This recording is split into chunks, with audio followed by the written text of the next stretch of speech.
त्यांच्या करिअरचं कसं नुकसान होईल या पद्धतीने आखणी करणं हे सगळं षडयंत्र या विद्यापीठामध्ये चालू झालेलं आहे। मागे आम्ही काही दिवसापूर्वी इथल्या PhDच्या रिसर्च स्टुडंटला त्रास देणाऱ्या प्राध्यापकांची तक्रार घेऊन कुलगुरूंकडे गेलो असता कुलगुरूंनी आम्ही त्या ठिकाणी कुलगुरूंना भेटण्यासाठी गेल्यानंतर त्यांनी संबंधित घटनेचे CCTV फुटेज, आम्ही दिलेल्या घोषणा यांचं CCTV फुटेज आणि आम्ही क्षणाला काय आमच्या हालचाली होत्या या सगळ्या बारीकच्या बारीक हालचाली टिपून त्यांनी संबंधित पोलीस स्टेशनला आमच्या विरोधात फिर्याद दिली।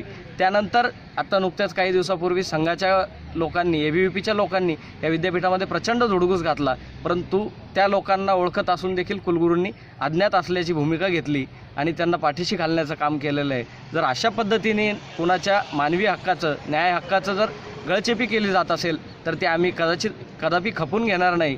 डॉक्टर बाबासाहेब आंबेडकरांच्या नावाचं विद्यापीठ असल्यामुळे या ठिकाणी बाबासाहेब आंबेडकरांचे विचार आत्मसात करण्याच्या दृष्टीने पेरणी झाली पाहिजे, परंतु इथं संघाच्या विचारधारेची जी पेरणी होती तिला आम्ही कदापि या ठिकाणी वाढू देणार नाही।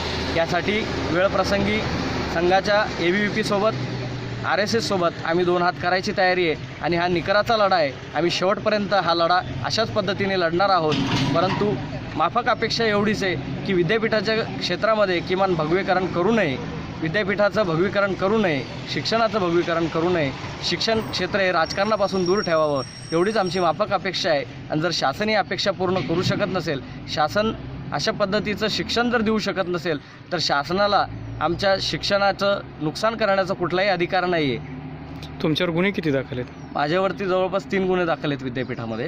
त्रास होतोय त्याचा?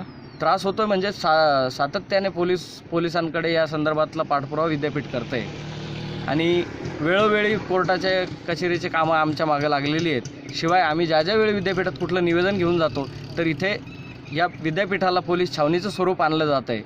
अशी पद्धत या विद्यापीठामध्ये चालू झालेली आहे की पोलिसांच्या करवी, दंडुकेशाही करवी या विद्यार्थ्यांवरती, इथल्या संघटनांवरती दबाव आणण्याचा कार्यक्रम या शासनकर्त्यांच्या मार्फत आणि इथल्या संघाच्या याच्या खाली दबलेले जे कुलगुरू आहेत आमचे त्यांच्यामार्फत चालू झालेलं आहे।